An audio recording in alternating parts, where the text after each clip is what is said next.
Voici comment contrôler la réalisation de tes tâches sur Excel. Chaque fois qu'une tâche sera réalisée, tu vas cocher une case comme ça et là, ça va mettre terminé.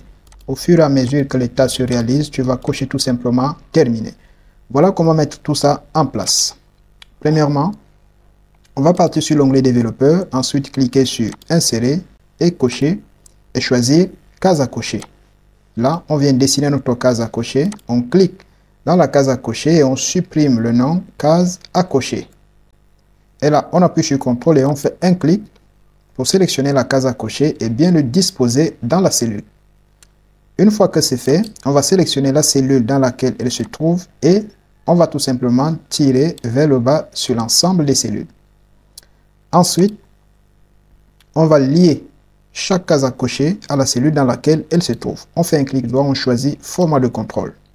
Là, on clique à ce niveau et on vient tout simplement cliquer sur la cellule dans laquelle se trouve la case à cocher. On clique à nouveau sur ce bouton et on clique sur OK. On va faire pour chaque case à cocher pour lier ça à chaque cellule.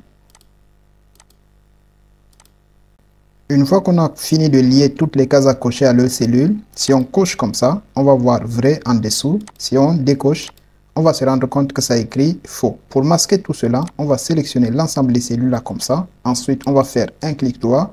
On va choisir format de cellule. On choisit personnaliser. Au niveau de standard, on va supprimer standard comme ça et on va mettre 3 points, virgule. Et puis, on clique sur OK. Et du coup, ça aura masqué vrai et faux. Ça n'efface pas, mais ça masque simplement. Maintenant, dans la colonne statut, on va commencer par saisir égal. Ensuite, on va utiliser la fonction si. On va dire si la cellule d'à côté est égale à vrai,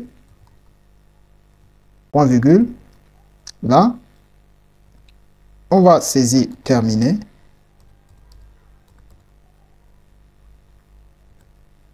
On met point virgule. Dans le cas contraire, on va saisir en cours. Et on ferme la parenthèse. On appuie sur Entrée. On va tirer tout simplement vers le bas. Et là, ça met partout en cours, sauf ici parce que c'est coché. Dès que je coche comme ça, ça met terminé. Dès que je décoche, c'est en cours. Maintenant, je vais appliquer une mise en forme conditionnelle. Je sélectionne la colonne statut. Ensuite, je m'en vais sur l'onglet accueil. Dans le groupe style, je clique sur mise en forme conditionnelle. Et là, je vais choisir règle de mise en surveillance des cellules. Et je choisis égal à. Là, je vais appliquer une mise en forme lorsque le contenu de la cellule sera égal à terminé. Je saisis terminé ici comme ça. Et je choisis donc la mise en forme. Je choisis remplissage vert avec texte vert foncé. Et je clique sur OK. Et du coup, chaque fois que je veux cocher comme ça, ça va mettre terminé et le texte sera en vert foncé avec un remplissage vert clair.